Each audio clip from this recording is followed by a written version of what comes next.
Hello guys, I hope you had a Merry Christmas.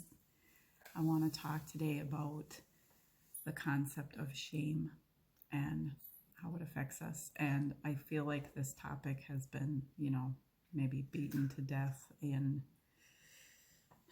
over the internet, but it's kind of funny how something gets in your head and then it gets confirmed over and over how you really do need to talk about it. And this is on my mind because I several different conversations. I had a conversation with a friend of mine about shame and how it doesn't have a place, and having shame over you is no life. And another conversation was with a client, which I recently discovered is also an INFJ, which makes a lot of sense to me now. This client is a man that was also in church with me in the church that I left. And he has always been a person that as soon as we started talking, I knew he could see into my soul. And any question he asked me, I would just unload everything. So it makes sense that he is the same kind because, he could see things that no one else could. And I was always a little bit uncomfortable with that relationship because I didn't want him seeing into my soul. Because even though we can, see other people, we don't want people to see us, or at least I don't. But a simple definition of guilt versus shame. And to me, this is very simple because I've heard it a million times. But guilt is what I did was bad. Shame is I am bad. And guilt is a healthy emotion. It's God-given so that we can, realize that some of our actions are not right, and we have a conscience, and we're given the ability to know whether what we're doing is wrong or right. And sometimes we have guilt. Sometimes we hurt people, sometimes we do the wrong thing.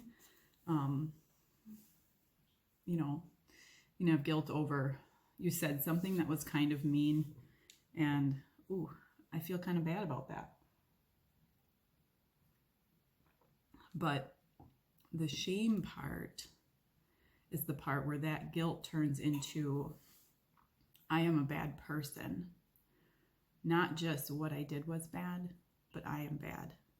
And, I can have guilt over I didn't get my dishes done last night, which seems silly, but for me, I didn't get my dishes done last night, or I forgot to do something for one of my children that I promised I would do.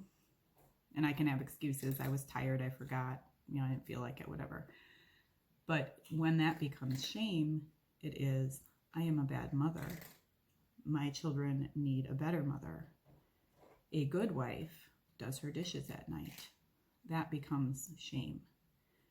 And I have had shame over me for as long as I can remember. And I have felt that I was bad. The way I was made is bad as long as I can remember. And working in therapy, I think we have kind of come to the root of where that shame has come from. And I won't go into detail, but there was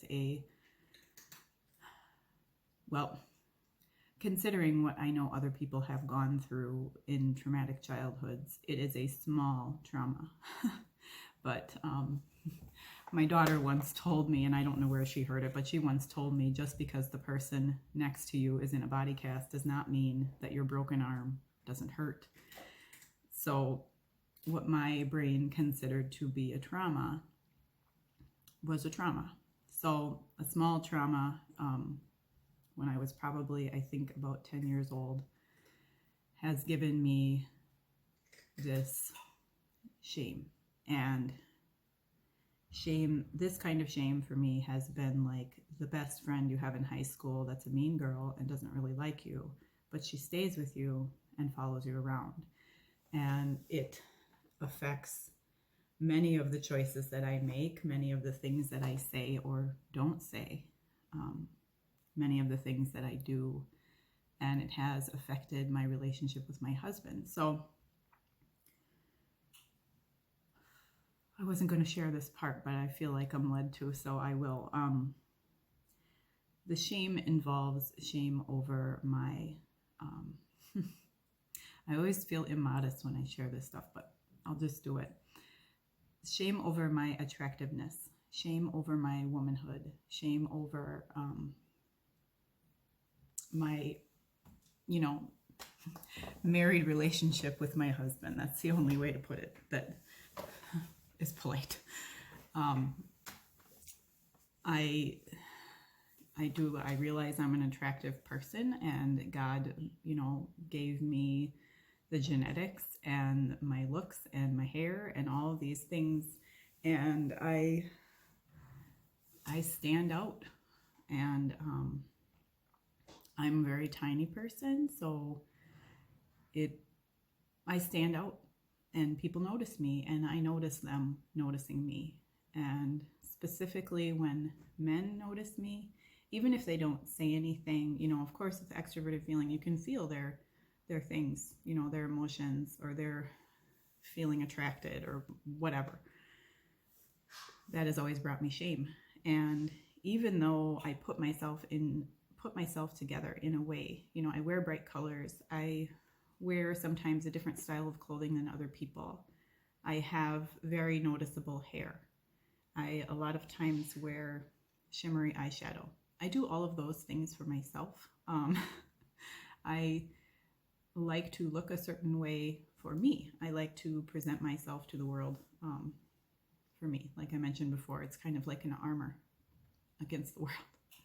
And I don't do those things for attention, just other than attention of myself, for myself to pay attention. I don't know. It's kind of hard to explain, but I put myself together for myself, not for other people to look at me. So even though I'm, I might be wearing something beautiful, even though my hair is distinctive, even though I have, glittery eyeshadow on and I have long eyelashes, don't mention it. That has always been my thought, don't notice me, don't talk to me, don't look at me, because I've had this shame over who I was, what I looked like, what my body looked like. And I felt very uncomfortable when people were attracted to me. And so getting to the root of the shame and realizing it is from one event, and that's where it started, because for whatever reason, I was attractive to this other boy, and things happened that I wasn't in agreement with, and it wasn't horrible, but my brain classified it as horrible, and that would be my earliest memory of that kind of thing happening. So it kind of started this pattern of shame, and what I had to do is reprocess that memory, and I won't get into detail about that because I'm not a psychotherapist and I don't I don't know exactly how it works, but I reprocess that memory and then look for the truth in what happened, and look for the truth in what is reality and what is actually shame. And I had to also see what God says about it and what God says about me. And I have no control, once again, over other people's reaction to me. I have no control over the thoughts of other people when they see a tiny, beautiful woman that's wearing a bright colored shirt. And their reaction and their thoughts and their emotions have nothing to do with what I am. They have nothing to do with what God says I am. And I do not need to feel shame over myself and over who I am and how I was put together. And I have gone back and forth with my husband over this because he absolutely loves